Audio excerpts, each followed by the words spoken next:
32 year तो नहीं, 26 year है। तो तुरंत यह हल्ला हुआ ना कि 26 ईयर कर दिया, तो इसका मतलब है कि सारी स्टूडेंट को आपने फायदा पहुंचा दिया कि जिसके मां बाप उसे 5वीं कक्षा से बता रहे हैं कि ये पीटी है, ये मेंस है, ये इंटरव्यू है, और यहां पर बीए के बाद तो पता चला कि कोई जो है आईएएस का एग्जाम है, तो वो कहां से कंप्लीट कर पाएगा उस लड़के से? ये पूरा मुद्दा जो उठा, जिसे आपने पिछले वर्षों में देखा, उसी प्रकार का ये पूरा मामला था। और क्या किया गया? तो सभी शीर्ष पद यूरोपियों के पास रहेंगे, तो प्रशासन के तो रहेंगे ही रहेंगे, उसके बाद डाक विभाग के भी रहेंगे, रेलवे के भी रहेंगे, इंजीनियरिंग के भी रहेंगे, जितने महत्वपूर्ण पोस्ट होंगे उस पर यूरोपीय अधिकारी बैठेंगे, ये निश्चित कर दिया गया। और क्या किया गया? तो प्रशासनिक नीतियां, एडमिनिस्ट्रेटिव पॉलिसीज में ये ऑफिशियल पॉलिसीज आई।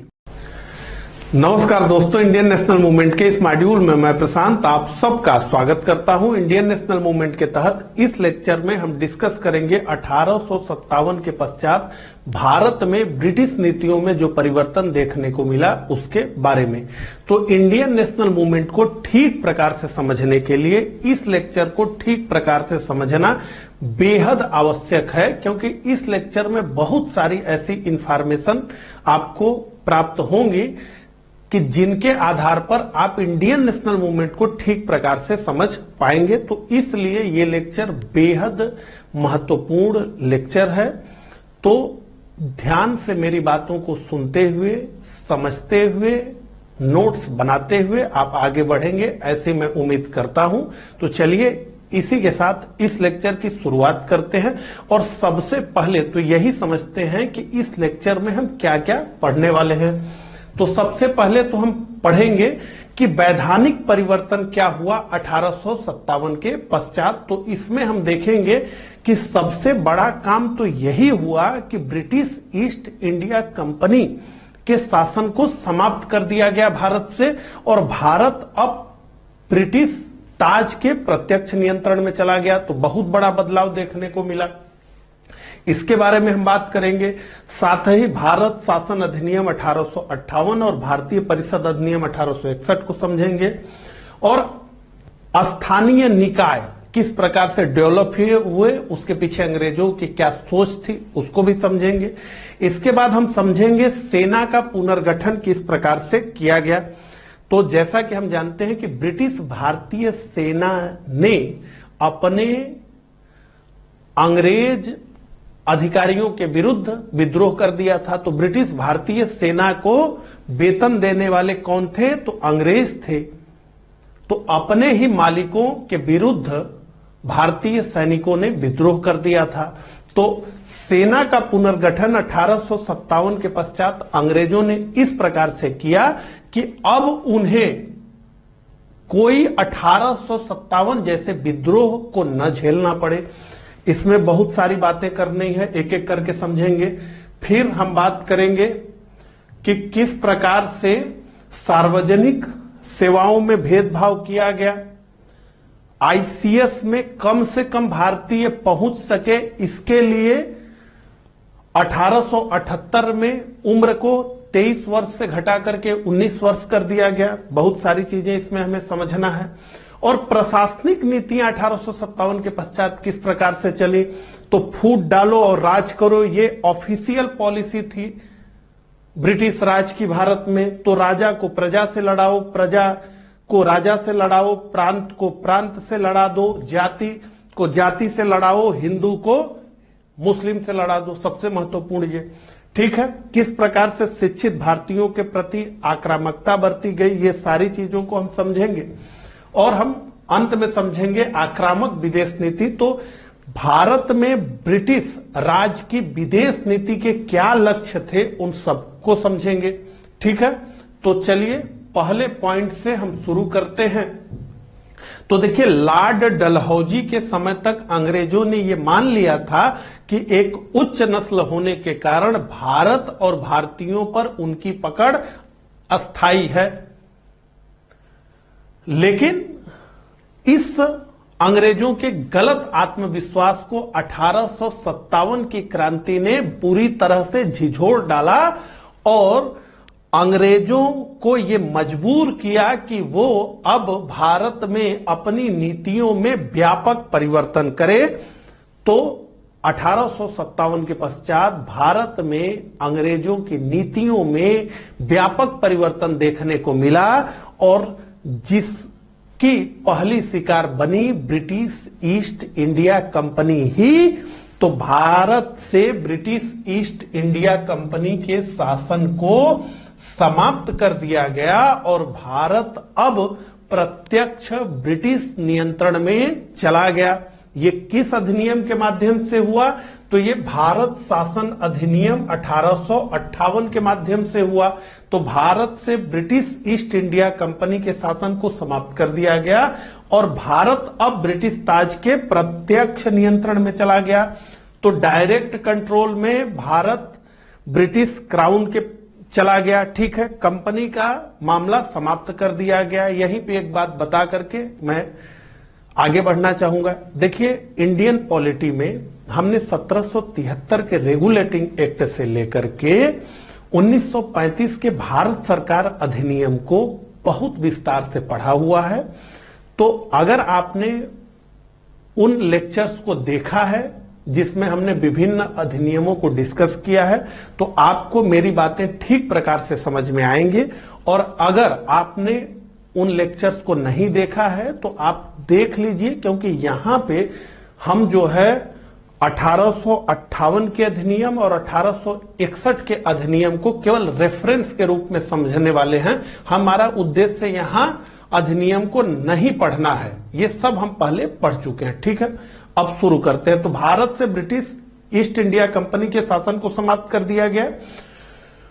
और क्या हुआ? तो निदेशक मंडल और नियंत्रण बोर्ड, तो ये जो कोर्ट ऑफ डायरेक्टर था और ये जो बोर्ड ऑफ कंट्रोल था, ये दो संस्थाएं लंदन में थी जो कि लंदन से भारत पे शासन करती थी। ठीक है, तो निदेशक मंडल और कोर्ट ऑफ डायरेक्टर्स, इन दोनों लोगों का काम क्या कर दिया गया? समाप्त कर दिया गया।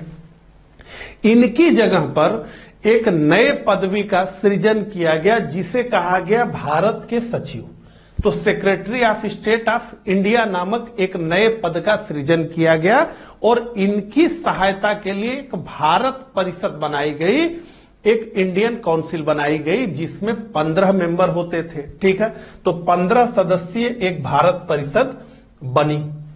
तो निदेशक मंडल यानी कोर्ट ऑफ डायरेक्टर्स और नियंत्रण बोर्ड यानी बोर्ड ऑफ कंट्रोल, इनको समाप्त कर दिया गया और एक भारत के सचिव और 15 सदस्य उनकी एक परिषद बनाई गई। ये कहां बैठते थे? इनकी ऑफिस कहां थे? तो ये भी लंदन में बैठते थे। ठीक है, इसके अलावा हुआ कि भारत का ये जो गवर्नर जनरल था, इसके पद नाम को बदल दिया गया। हालांकि इसके कार्य में कोई बदलाव नहीं हुआ।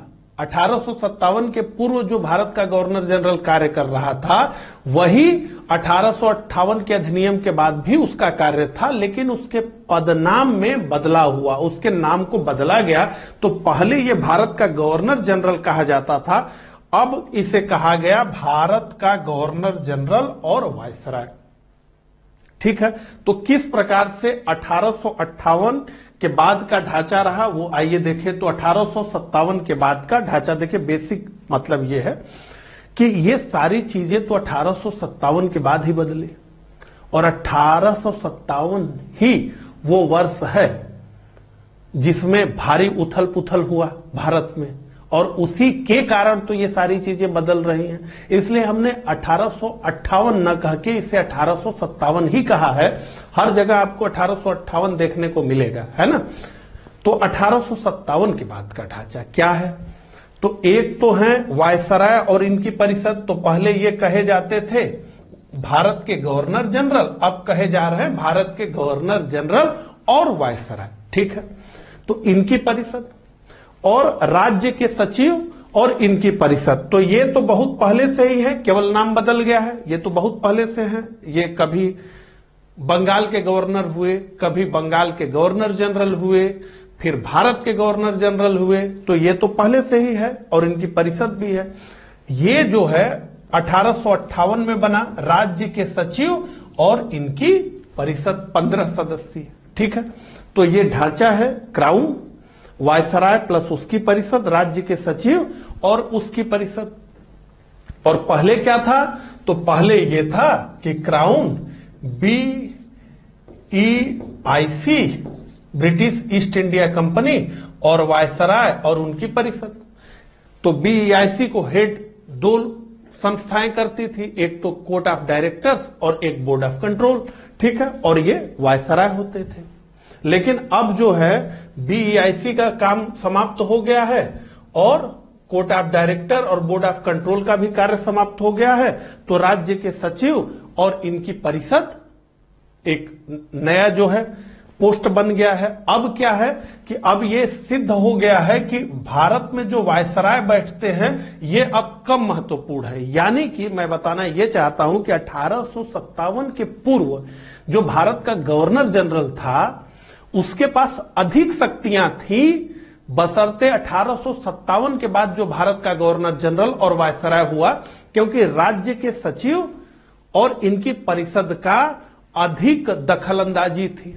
और ये लोग कहां बैठते थे? तो ये लंदन में बैठते थे। तो भारत के जो सचिव थे ये ब्रिटिश कैबिनेट के एक सदस्य होते थे। इन्हें एक और नाम से जाना जाता था और वो है भारत मंत्री। तो ब्रिटिश कैबिनेट के ये सदस्य थे, इस नाते से ये ब्रिटिश संसद के प्रति उत्तरदायी थे और इसीलिए ये कहा जाता है कि 1857 के बाद भारत में ब्रिटिश संसद का शासन प्रारंभ हो गया था। तो हमें यह समझना है कि राज्य के सचिव यानी भारत के जो सचिव हैं और उनकी परिषद का जब नियंत्रण भारत पर बढ़ा तो उससे क्या क्या व्यवहारिक परेशानियां हुई। तो सबसे पहले तो यही कि भारत का जो फाइनल अथॉरिटी है, भारत में जो फाइनल अथॉरिटी है वो भारत से हजारों किलोमीटर दूर बैठा है। और इससे परेशानी क्या हुई कि छोटे छोटे निर्णय भी लंदन में लिए जाने लगे, जिससे कि भारतीय प्रशासन बुरी तरह से लड़खड़ा गया और भारतीय जनमत का प्रभाव शासकों पर कम रह गया, क्योंकि शासक कहां है? 10,000 किलोमीटर दूर बैठा है। और ब्रिटिश उद्योगपतियों का, व्यापारियों का, बैंकरों का प्रभाव अधिक बढ़ गया। तो ब्रिटिश पॉलिसीज उन्हीं को लाभ पहुंचाने वाली बनने लगी कि ब्रिटिश उद्योगपतियों को लाभ पहुंचाए, व्यापारियों को लाभ पहुंचाए, वहां के बैंकरों को लाभ पहुंचाए। तो ये सारी दिक्कतें इससे हुई क्योंकि जो भारत का प्रशासक है वो हजारों किलोमीटर दूर भारत से बैठा हुआ है। तो ये समझ में आ गया कि किस प्रकार से सारी चीजें हुई। आगे आते हैं तो भारतीय परिषद अधिनियम 1861।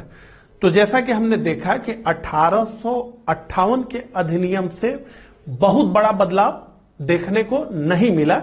हालांकि बदलाव तो बड़ा था, लेकिन भारतीय प्रशासन में कोई बहुत चेंजेस नहीं देखने को मिले। इसीलिए 1861 का अधिनियम बहुत जल्दी आया। ठीक है, तो 1861 के अधिनियम के माध्यम से क्या किया गया? तो सबसे पहले तो विकेंद्रीयकरण की शुरुआत कर दी गई। तो हमने देखा था कि 1773 के रेगुलेटिंग एक्ट के माध्यम से केंद्रीयकरण की शुरुआत भारत में की गई। 1833 के अधिनियम में केंद्रीयकरण अपनी सर्वोच्च पराकाष्ठा पर पहुंच गया, तब जबकि बंबई और मद्रास के गवर्नरों के कानून बनाने के अधिकार को भी छीन लिया गया। लेकिन अब 1861 के बाद मद्रास और बंबई प्रेसिडेंसी की विधायी शक्तियों को फिर से लौटा दिया गया, जो 1833 में छीना गया था, क्योंकि बहुत जल्द ही अंग्रेजों को यह समझ में आ गया कि भारत जैसे विविधतापूर्ण और विशाल देश में एक सख्त केंद्रीकृत सरकार को नहीं चलाया जा सकता। ठीक है, और क्या हुआ?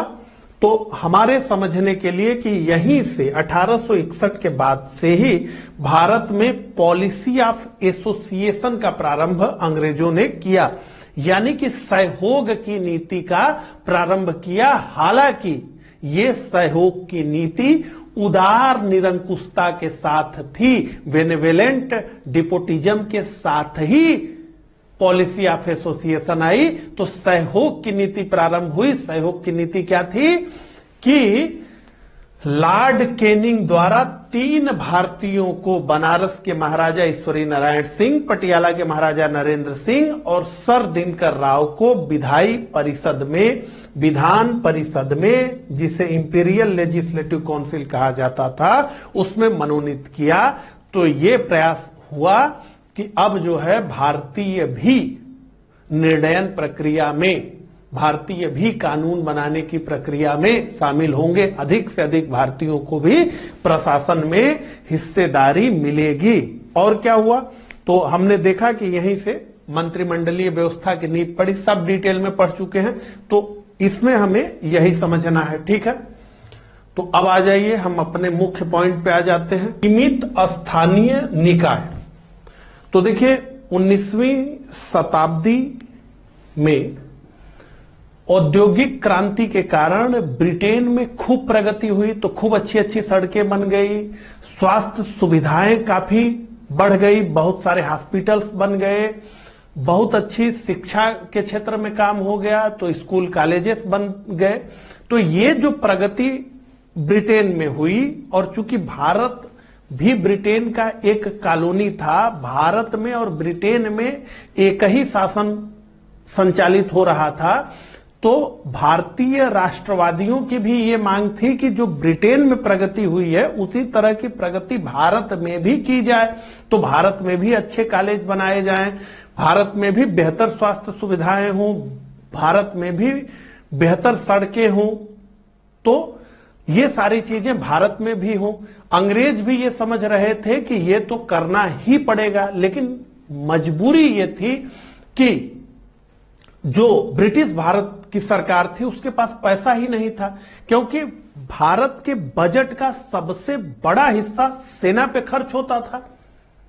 क्योंकि भारत की जो आर्मी थी, ब्रिटिश आर्मी, वो दुनिया में सबसे बड़ी सेना थी, क्योंकि उस सेना से केवल भारत की रक्षा नहीं करना था, बल्कि अंग्रेज उसी सेना से अफ्रीका और एशिया के अपने अन्य औपनिवेशों को भी कंट्रोल करते थे। तो भारत की सेना बहुत बड़ी सेना थी, तो उस पे खर्च बहुत अधिक होता था। तो जो बजट था भारत का, वो सबसे अधिक सेना पे खर्च हो जाता था, और उसके बाद सबसे अधिक रेलवे पे खर्च होता था। तो 1904 में सेना और रेलवे इन दोनों को मिलाकर के कुल बजट का 52% खर्च हो गया इन्हीं दोनों पे। तो जो सार्वजनिक सेवाएं हैं, जो सार्वजनिक कार्य हैं, उनके लिए बजट में पैसा बचता ही नहीं था। और अंग्रेज इस बात को ठीक प्रकार से समझ रहे थे कि अब जो है भारतीयों पर अत्यधिक टैक्स नहीं लगाया जा सकता है, क्योंकि टैक्स की दरें पहले ही बहुत ऊंची हैं और हम विदेशी शासक हैं। अब और जो है टैक्स लगाएंगे तो हमारे प्रति भारतीयों के मन में असंतोष उपजेगा, और इसलिए उन्होंने एक आइडिया ये निकाला कि लोकल सेल्फ गवर्नमेंट का विकास किया जाए, स्थानीय संस्थाओं का विकास किया जाए।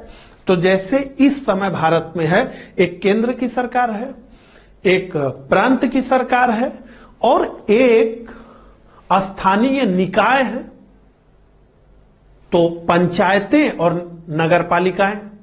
ठीक है, तो इस प्रकार की बात हो रही है। तो ये आया प्लान कि स्थानीय निकाय बनाया जाए, जिला बोर्ड बनाया जाए, नगर निगम बनाया जाए, और उन्हें कुछ विषय जैसे शिक्षा, स्वास्थ्य, सफाई, जलापूर्ति, ये सब जो है उन्हें सौंप दिया जाए, और उन्हें कुछ विषय बता दिए जाए जिस पे वो टैक्स ले लें, और उस टैक्स से इन विषयों को वो देखें। तो शिक्षा को देखें, स्वास्थ्य को देखें, सफाई को देखें, जलापूर्ति को देखें, लोकल सड़कों को देखें, ये सब कार्य करें। तो ब्रिटिशों को ये लगा कि हम कर लगा करके ये काम तो नहीं कर सकते हैं, और स्थानीय निकाय बना करके अगर भारतीयों से हम ये कहेंगे कि ये जो टैक्स स्थानीय निकाय आपसे ले रहे हैं, ये आप ही के हित में ये लगाएंगे, तो भारतीय भी अधिक से अधिक टैक्स देंगे, और जो है इन विषयों पर जो हमारे ऊपर दबाव पड़ रहा है, वो हमारे ऊपर से दबाव कम हो जाएगा, और ये हम कार्य भी हो जाएगा भारतीयों के टैक्स से।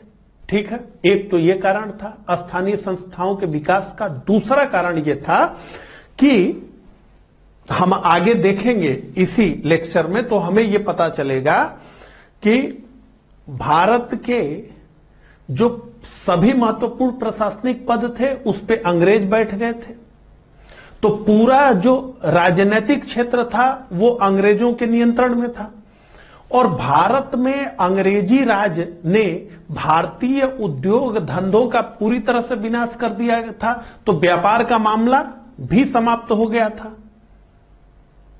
तो जो शिक्षित भारतीय थे उनके लिए राजनीति में कोई जगह नहीं थी, व्यापार में कोई जगह नहीं थी।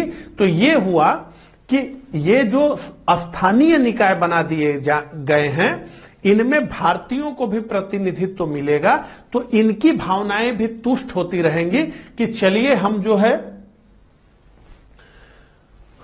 प्रशासन में मुख्य पदों पे नहीं है लेकिन कम से कम एक निकाय के तो हम जो है अध्यक्ष हैं। जैसे आप देखेंगे तो जो बड़े बड़े नगर निगम थे जैसे बंगाल, मद्रास, बंबई, तो इनमें बहुत सारे राष्ट्रवादी जो है मेयर रहे। जैसे नेताजी सुभाष चंद्र बोस कलकत्ता नगर निगम के मेयर रहे। तो यह था कि इनकी राजनीतिक भावनाएं भी तुष्ट होती रहे। अभी भी राजनीति में देखेंगे तो जिनको जो है विधानसभा का, लोकसभा का टिकट नहीं मिलता है उन्हें यह होता है कि चलिए भाई अब आप जो है चेयरमैन बनेंगे, जिला पंचायत के चेयरमैन बनेंगे, जिला बोर्ड के आप चेयरमैन बनेंगे, आप मेयर बनेंगे। तो मेयर का भी पोस्ट काफी जो है अच्छा माना जाता था। अभी जो उत्तर प्रदेश के उप मुख्यमंत्री हैं वो लखनऊ के मेयर ही रहे, है ना। तो राजनीतिक भावनाओं को भी तुष्ट किया जाएगा। तो 1864 और 68 से ये प्रारंभ हुआ कि ये जो है स्थानीय निकायों की शुरुआत की जाए। लेकिन इसमें दिक्कत ये थी कि जो जिला बोर्ड होता था उसका जो चेयरमैन होता था वो सरकारी अधिकारी ही होता था और ज्यादातर उसके सदस्य क्या होते थे, तो वो नॉमिनेटेड होते थे। तो कुल मिलाकर के अगर हम देखें कि ये बनाए तो गए लेकिन ये सरकारी विभाग बनकर के रह गए। हिचकते हुए लॉर्ड रिपन ने 1882 में इस दिशा में एक कदम उठाया और उसने जो है ये प्रस्ताव दिया कि ग्रामीण और नगरीय जो स्थानीय संस्थाएं हैं उनमें अधिकतर जो सदस्य होंगे वो गैर अधिकारी होंगे। तो पहले तो वो अधिकारी वर्ग नहीं होगा, यानी ऑफिशियल नहीं होंगे, वो नॉन ऑफिशियल होंगे। और दूसरा, जहां तक संभव होगा ये नॉन ऑफिशियल चुनाव लड़ करके आएंगे और जो जिला बोर्ड का, नगर निगम का अध्यक्ष होगा वो गैर अधिकारी हो सकता है। लेकिन इसके बाद भी जो चुने हुए सदस्य होते थे, जो चुनाव लड़ करके आते थे, गैर अधिकारियों में यह कहा गया कि अधिकतर जो है चुनाव से आ सकते हैं, लेकिन जितने भी चुने हुए लोग भी आते थे वो अल्पमत में होते थे।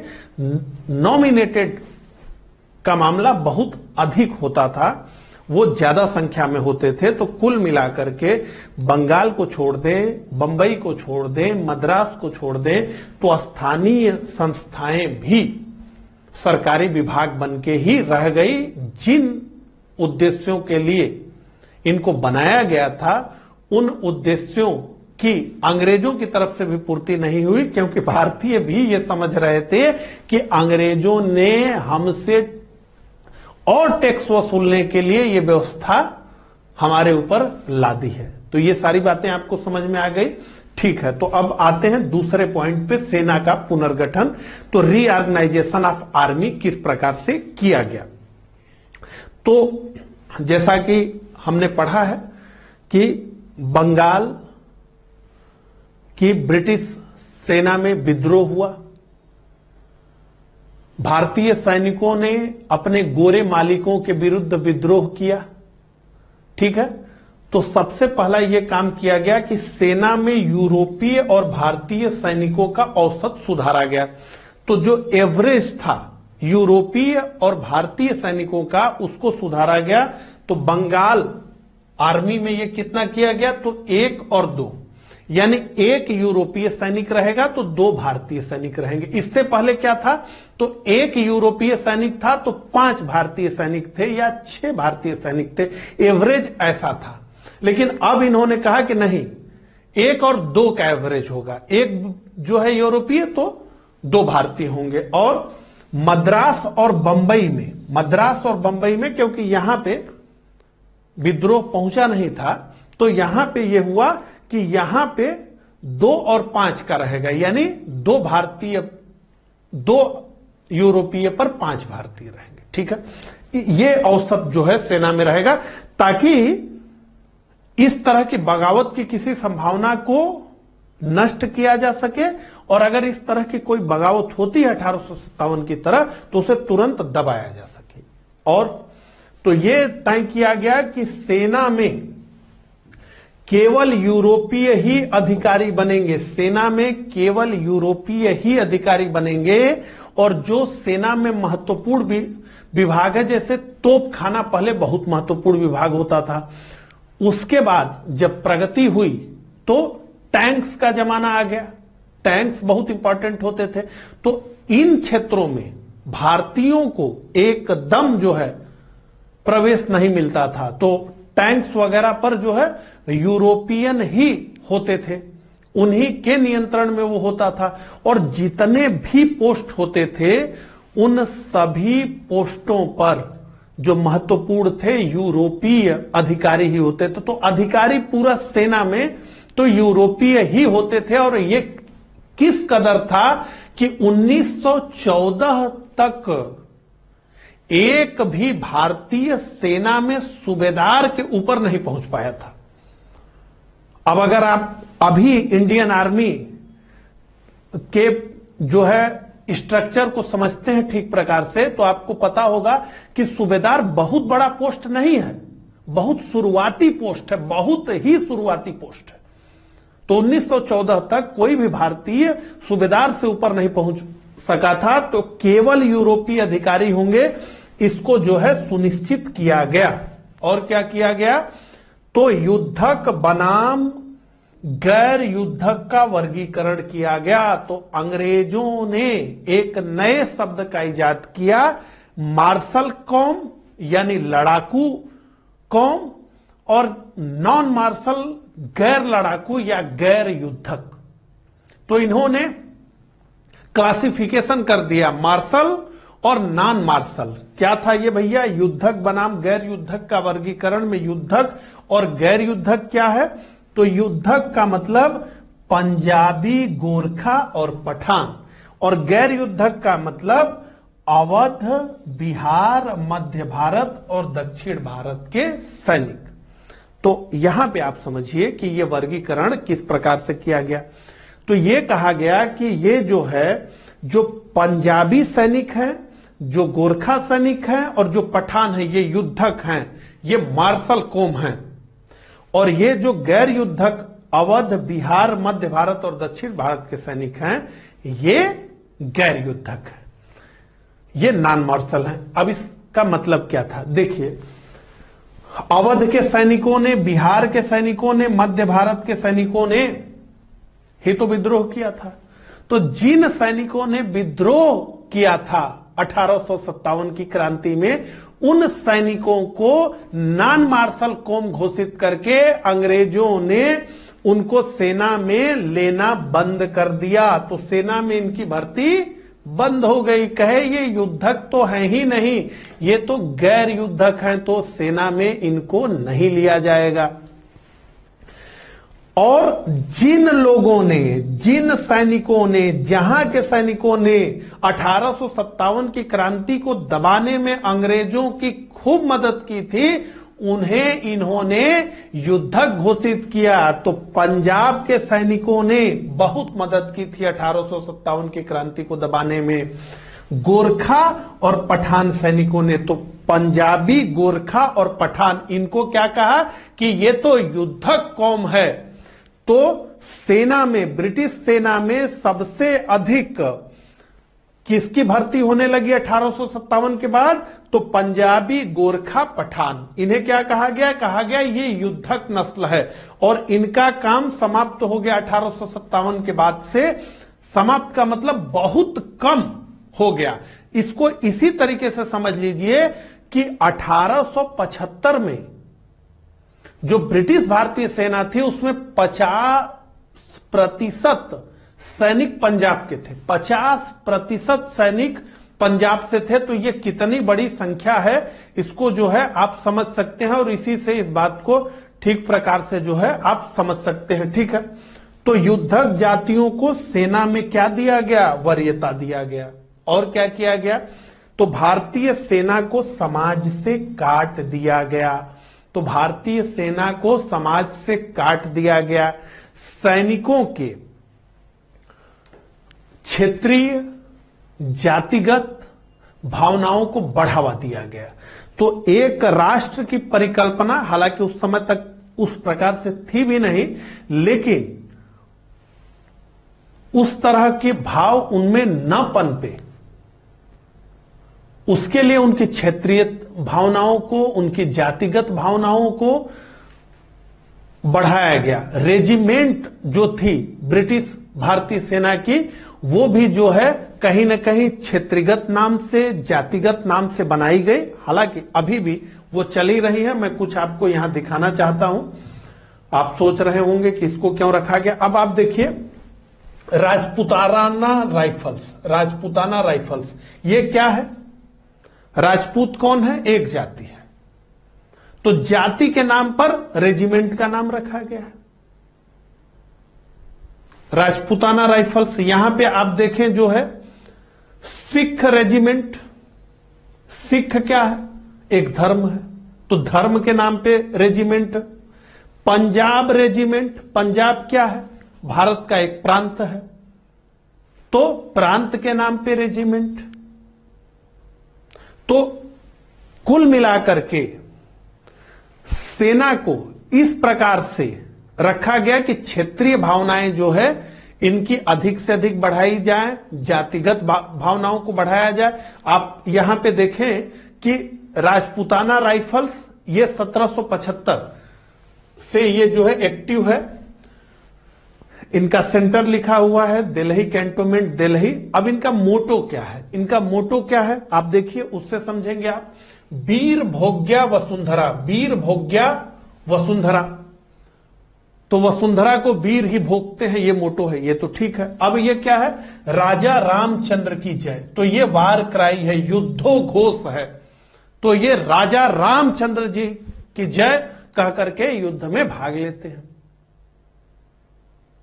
ठीक है, आज भी आपको जान के आश्चर्य होगा कि किसी भी युद्ध में किसी भी सैनिक को उसके रेजिमेंट की कसम खिलाई जाती है, उसके रेजिमेंट के मान मर्यादा को बताया जाता है। यह नहीं बताया जाएगा कि भारतीय सेना ने ऐसे किया तुम भी खड़े हो जाओ। यह बताया जाता है कि राजपूताना राइफल्स तो कभी पीछे हो हट ही नहीं, तुम राजपूताना राइफल्स के सैनिक कैसे पीछे हट सकते हो?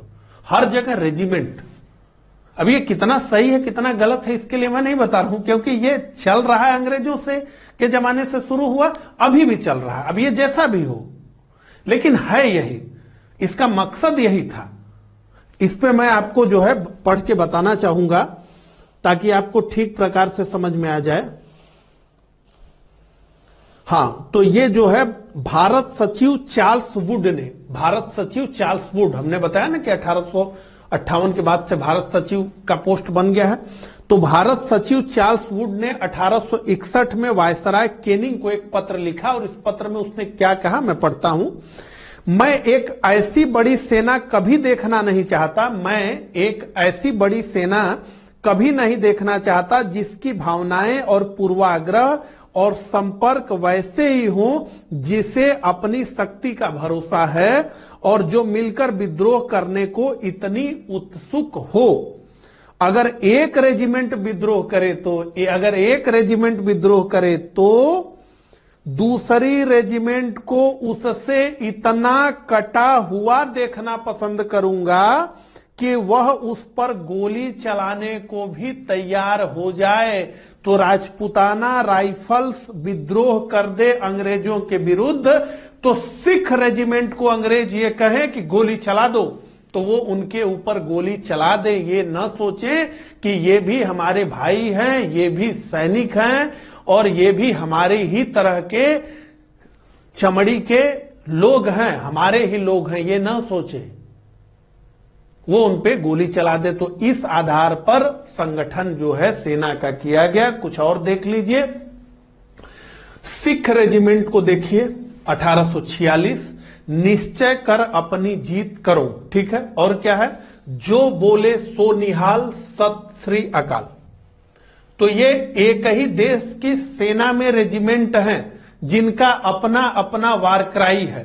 तो जब सिख रेजिमेंट है तो वो क्या बोल रही है, जो बोले सो निहाल, सत श्री अकाल। इसी तरीके से थोड़ा देखिए, मुझे ये बड़ा अच्छा लगता है वारक्राई जाट रेजिमेंट का, ठीक है। संगठन व वीरता, यूनिटी एंड वैल्यूर, ठीक है। इनका क्या है, जाट बलवान जय भगवान, जाट बलवान जय भगवान। अभी इसी में देखिए, आपने राजा रामचंद्र जी की जय देखा, यहां मराठा लाइट इन्फेंट्री को देखिए, ड्यूटी और ऑनर करेज मोटो है इनका, बोले श्री छत्रपति शिवाजी महाराज की जय, बोले श्री छत्रपति शिवाजी महाराज की जय, तामलाई माता की जय, ठीक है। तो इस प्रकार से यह प्रयास हुआ कि जो सैनिक हैं उनके क्षेत्रीय भावनाओं को, उनके जातिगत भावनाओं को बढ़ाया जाए और आपस में रेजिमेंट्स को इतना अलग कर दिया जाए कि वो एक दूसरे पर गोली चलाने के लिए भी तैयार रहें, जैसा कि चार्ल्स वुड ने केनिंग को अपने पत्र में लिखा। और भारतीय सेना को पूरी तरीके से समाज से काट दिया गया। यहां पे एक उदाहरण बड़ा अच्छा मेरे पास है, लेकिन अब इस उदाहरण को आप समझेंगे किस हिसाब से, इसमें मुझे थोड़ा सा संयस है, इसलिए मैं उसे स्किप करता हूं। लेकिन अगर जो लोग समझने वाले हैं उनको मैं बस इतना इशारा देना चाहूंगा कि अभी 10-15 वर्ष पहले तक किस प्रकार से गांवों में एक सेना से जो रिटायर होकर लोग आते थे उनको किस प्रकार से गांव वाले या शहर वाले देखते थे, या फिर वो जो सैनिक होता था वो उनको कैसे देखता था, ये दोनों लोग आपस में कैसे एक दूसरे को देखते थे। इससे जो है आप पहुंच तो एकदम समाज से काट दिया गया सेना को। तो कोई राष्ट्रवादी पत्र पत्रिकाएं इनके पास नहीं पहुंच रही हैं, इनका एक पूरा अलग निजाम ही हो गया। इनके लिए भी सिविलियन का मतलब क्या हो गया कि अनुशासनहीन लोग हैं और ये हमसे अलग लोग हैं, इस तरह की भावना, ठीक है। तो ये सारी चीजें, तो सेना में यूरोपीय और भारतीय सैनिकों का औसत सुधारा गया, केवल यूरोपीय अधिकारी होंगे, युद्धक बनाम गैर युद्धक का वर्गीकरण किया गया, भारतीय सेना को समाज से काट दिया गया, ये सारी चीजें हो गई। अब हम आगे आते हैं,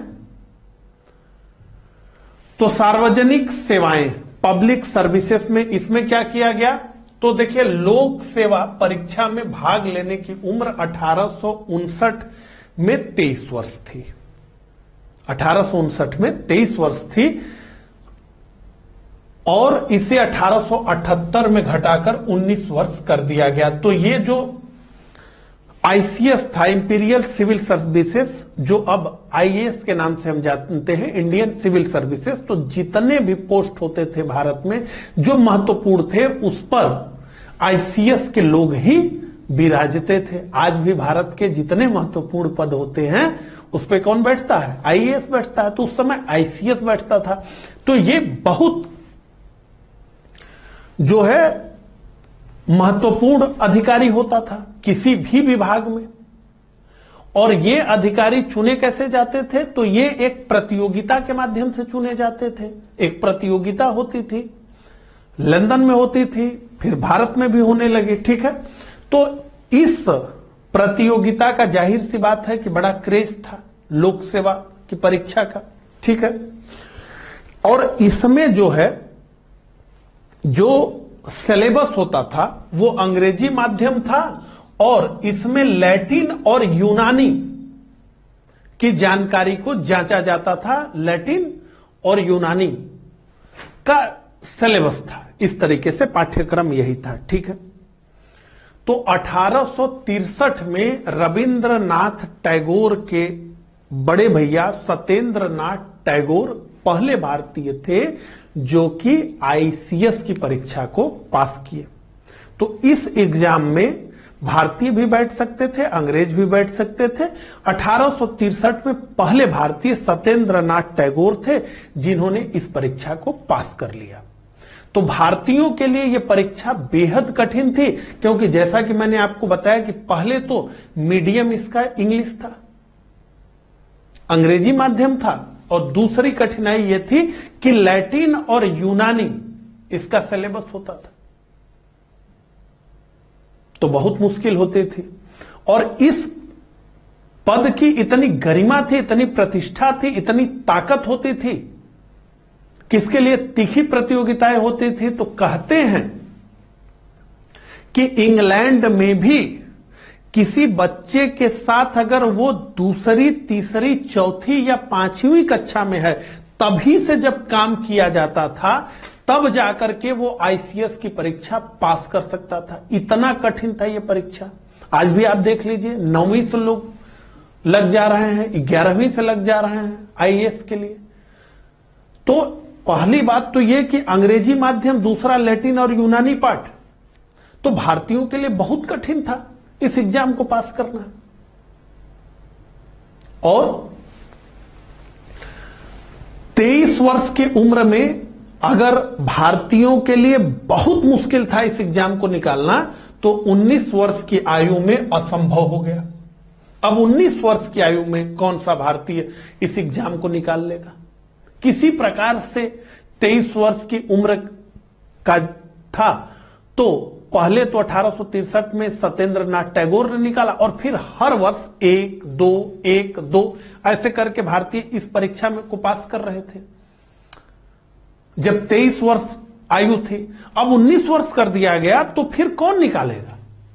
तो 23 वर्ष में तो बेहद कठिन पहले ही थी ये परीक्षा भारतीयों के लिए।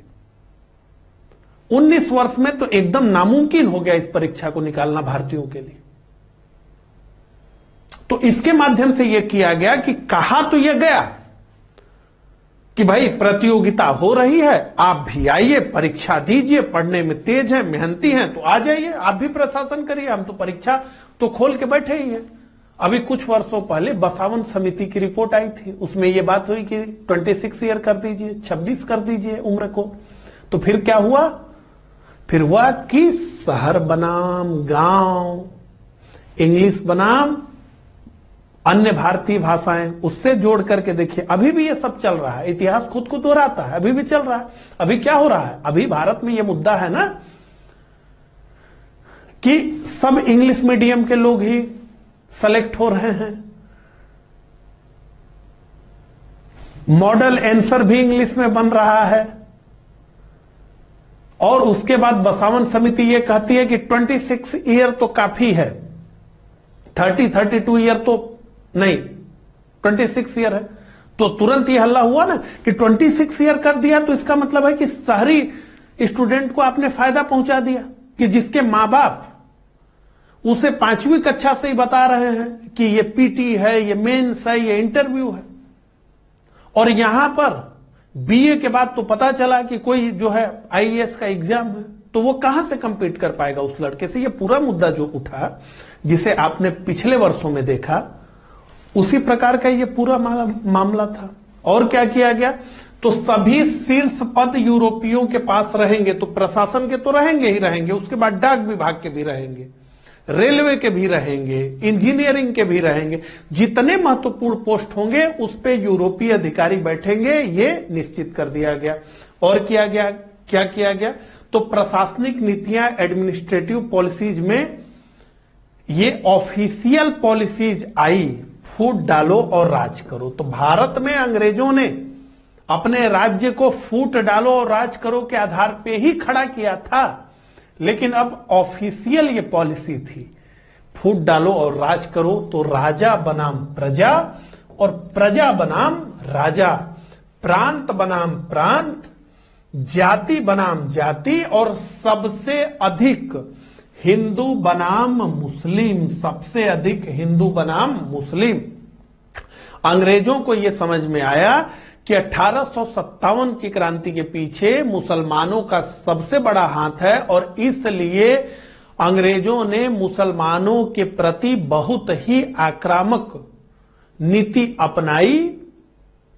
लेकिन बाद में जो है मुसलमानों को राष्ट्रीय आंदोलन से दूर करने के लिए इन्होंने मुसलमानों का सहयोग करना शुरू कर दिया। तो बंगाल का विभाजन भी आप देखेंगे तो उसमें मुस्लिम हितों की तुष्टीकरण आपको दिखेगी, मुस्लिम लीग के बनने में भी और मुसलमानों को पृथक निर्वाचन देने में भी मुसलमानों के सहयोगी के रूप में उन्हें जो है हिंदुओं से लड़ाने का कार्य इन्होंने प्रारंभ किया। और शिक्षित भारतीयों के प्रति आक्रामकता, तो लॉर्ड मैकाले की जो शिक्षा नीति थी उसके माध्यम से बंबई, मद्रास में उच्च शिक्षा के केंद्र खुले थे और यहां से कई भारतीय शिक्षित होकर के अब तक निकल चुके थे। 1857 के बाद से मैं बात कर रहा हूं। तो 1857 की क्रांति में जो भारत के शिक्षित भारतीय थे उन्होंने आलोचना की 1857 की क्रांति की और यह कहा कि अंग्रेजी शासन भारत के लिए अच्छा है। तो अंग्रेजों को लगा कि ये जो शिक्षित भारतीय हैं ये तो बिल्कुल ही हमारी ही टोन में बोल रहे हैं, क्योंकि लॉर्ड मैकाले ने तो यही कहा था कि हमारी जो शिक्षा व्यवस्था होगी वो इस प्रकार की होगी कि रंग से तो ये भारतीय रहेंगे लेकिन सोच से ही ब्रिटिश हो जाएंगे, ये अंग्रेज हो जाएंगे। तो इन्होंने 1857 की क्रांति का विरोध किया, यानी जो क्रांतिकारी थे उनका विरोध किया और ब्रिटिश राज का समर्थन किया। तो अंग्रेज बहुत खुश हो गए। लेकिन बहुत जल्द ही ये जो शिक्षित भारतीय थे इन्होंने पश्चिमी ज्ञान का प्रयोग, जो इन्होंने ज्ञान अर्जित किया था उसका प्रयोग ब्रिटिश राज की विवेचना करने में लगा दिया। तो दादा भाई नौरोजी ने ड्रेन थियरी दी, धन के निष्कासन का थियरी दिया कि अरे भैया ये तो ब्रिटिश राज सब धन लेकर के भारत से भाग रहा। तो इसकी इन्होंने विवेचना करनी शुरू की तो अंग्रेज उनसे खफा होने लगे और जब 1885 में फाइनली कांग्रेस बन गई तब तो एकदम जो है शिक्षित भारतीयों के दुश्मन बनकर के बैठ गए अंग्रेज। तो शिक्षित भारतीयों के प्रति आक्रामकता की नीति रही, उनको सहयोग करने की इनकी नीति नहीं रही और राजाओं और जमींदारों का पक्ष लेना प्रारंभ कर दिया गया। जमींदारों और राजाओं का पक्ष लेना प्रारंभ कर दिया गया। तो हमने देखा कि 1857 की क्रांति में कुछ अपवादों को छोड़ दें तो लगभग किसी भी राजा ने क्रांतिकारियों का साथ नहीं दिया, सबने ब्रिटिश राज का साथ दिया। तो ये अंग्रेजों को समझ में आ गया कि जो है राजाओं को अपने पक्ष में किया जाना जरूरी है और इसलिए 1858 की महारानी की उद्घोषणा में यह स्पष्ट रूप से यह कहा गया कि अब जो ब्रिटिश भारत की सरकार है वो किसी भी रजवाड़े का विलय नहीं करेगी। अब वो काम समाप्त हो गया कि सतारा का, झांसी का, उदयपुर का विलय कर लिया गया डलहौजी के समय। तो आपको गोद लेना है आप गोद लीजिए, आप कुछ भी करिए, आपके राज्य को समाप्त नहीं किया जाएगा। इसी पे जो है एक बहुत महत्वपूर्ण कथन है केनिंग का, मैं आपको जो है पढ़ करके सुनाना चाहूंगा ताकि इस बात को आप ठीक प्रकार से समझ लें। तो वर्ष 1860 में केनिंग ने लिखा था, क्या लिखा था सुनिए। बहुत पहले सर जॉन मालकोम ने यह बात कही, बहुत वर्ष पहले सर जॉन मालकोम ने यह बात कही थी कि अगर हम पूरे भारत को जिले में बांट दें तो भी वास्तविकता ऐसी नहीं है कि हमारा साम्राज्य 50 वर्षों तक भी जारी रहे। इसका मतलब यह है कि हम सभी राजाओं को समाप्त कर दें और सभी जो भारत है उसको जो है जिले में डिस्ट्रीब्यूट करें, जैसे प्रत्यक्ष ब्रिटिश नियंत्रण वाले भारत में शासन चल रहा था। तो मतलब रजवाड़ों को समाप्त करके अगर हम शासन करेंगे तो हम 50 वर्ष भी शायद शासन नहीं करेंगे। जॉन मोलकॉम ने यह बात बहुत वर्षों पहले कही। इस बात को लॉर्ड कैनिंग याद कर रहा है, ठीक है।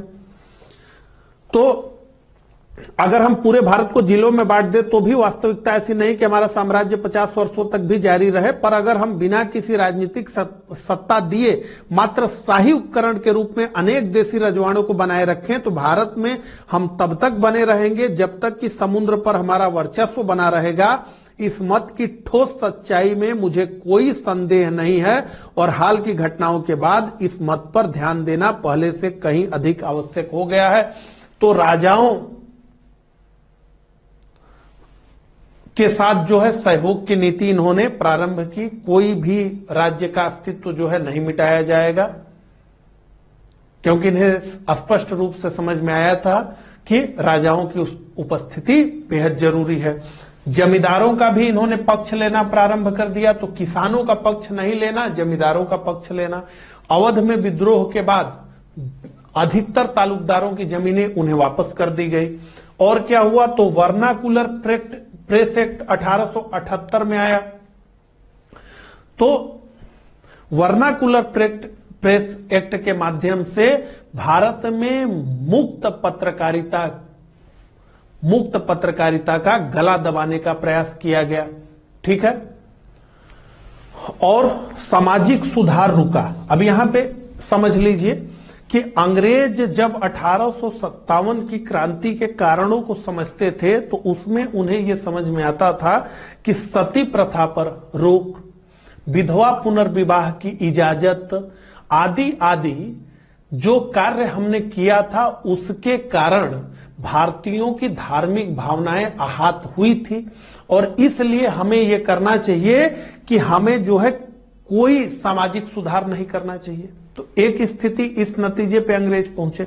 लेकिन भारत में जो शिक्षित भारतीय थे वो लगातार दबाव बना रहे थे अंग्रेजों के ऊपर कि आप ऐसा न करिए, बल्कि आप जो है अधिक से अधिक सामाजिक सुधार करिए। अंग्रेज ये डर रहे थे कि हमने पहले भी राजा राम मोहन राय, ईश्वर चंद्र विद्यासागर के कहने पर सामाजिक सुधार करके देख लिया, भैया अंजाम ठीक नहीं हुआ, तो हम क्यों जो है सामाजिक सुधार करेंगे। हम केवल जो है प्रतिक्रियावादी बन जाएंगे। क्रिया होगी, प्रतिक्रिया करेंगे, हम अपनी तरफ से कुछ पहल करने वाले नहीं हैं। तो सामाजिक सुधार हम नहीं करेंगे। हालांकि अंग्रेजों की स्थिति साफ छछूंदर वाली हो गई, समाज सुधार करें या नहीं करें। हालांकि उन्होंने यह कहा कि हम समाज सुधार नहीं ही करेंगे, आप लोग कितना भी दबाव बनाइए। क्योंकि भाई लोगों को यह लग रहा है कि हमारे जो है धर्म में, हमारे समाज में हस्तक्षेप करने वाली एक विदेशी सरकार होती कौन है। तो ये सारी बातें जो है, ठीक है। और सामाजिक सेवाओं का अत्यधिक पिछड़ापन, तो जैसा कि मैंने आपको बताया, तो अच्छे स्कूल, अच्छी स्वास्थ्य सुविधा, अच्छी सड़कें, अच्छे पुल, अच्छा यातायात का साधन, ये सब बहुत पीछे रह गया। क्यों? क्योंकि सेना ही बहुत बड़ी थी, सेना पर खर्च बहुत अधिक होता था, शाही ठाट बाट पर बहुत खर्च होता था, अंग्रेजों को बहुत अधिक सैलरी दी जाती थी, तो इन सब पर बहुत खर्च होता था। और आक्रामक विदेश नीति, तो एग्रेसिव फॉरेन पॉलिसी रखी गई। तो इसका क्या लक्ष्य था? जो ब्रिटिश भारत की विदेश नीति थी उसका क्या लक्ष्य था? देखिए, किसी भी राष्ट्र की विदेश नीति उसके अपने हितों के लिए बनती है, लेकिन भारत तो ब्रिटेन का गुलाम था, इसलिए भारत की विदेश नीति जो थी वो ब्रिटेन को अधिक से अधिक लाभ पहुंचाने वाली थी, ठीक है। तो भारतीय साम्राज्य की रक्षा करना, पहली विदेश नीति तो यही थी कि ये भारतीय जो साम्राज्य है इसको संभाल के रखो भैया। ये तो बहुत बड़ा ताकत था ना भारत, अंग्रेजों के लिए बहुत बड़ा ताकत था। तो भारतीय साम्राज्य की रक्षा करना है और ब्रिटेन के आर्थिक हितों को ध्यान में रखना है और अन्य औपनिवेशवादियों को भारत से दूर रखना है। तो इतना अच्छा औपनिवेश है, इतनी अच्छी कॉलोनी है भारत, इससे अन्य औपनिवेशवादियों को दूर रखना है। जैसे जापान 9 औपनिवेशवादी था, सेकेंड वर्ल्ड वॉर में बर्मा तक पहुंच गया था। तो अन्य औपनिवेशवादियों से भारत को दूर रखना और बर्मा पर कब्जा किया गया 3 आंग्ल बर्मा युद्ध के माध्यम से, नेपाल और अफगानिस्तान को दबाया गया, ये सारी चीजें हुई। ठीक है, देखिए यहां पे ये समझिए कि जो ब्रिटिश भारतीय सेना थी उसका काम केवल भारत की सीमाओं की रक्षा करना नहीं था, उसका कार्य था बर्मा पर कब्जा करना, सिंध पर कब्जा करना, नेपाल को दबाना, अफगानिस्तान को दबाना, प्रथम विश्व युद्ध में लड़ना, द्वितीय विश्व युद्ध में लड़ना और पूरा अफ्रीका और पूरे एशिया में जितने ब्रिटिश औपनिवेश थे उन सबको कंट्रोल करना। इसलिए सेना पे बहुत खर्च होता था। तो आक्रामक विदेश नीति यानी भारतीय साम्राज्य की रक्षा, ब्रिटेन के आर्थिक हित, अन्य उपनिवेशवादियों को भारत से दूर रखना और बर्मा पर कब्जा, नेपाल तथा अफगानिस्तान को दबाया गया। तो कुल मिलाके इस प्रकार से 1857 के पश्चात भारत में ब्रिटिश नीतियों को हमने समझा। कमेंट करके बताइएगा मेरा यह प्रयास आपको कैसा लगा। मिलता हूं इसी तरह के अगले लेक्चर में, तब तक के लिए आप सभी को धन्यवाद।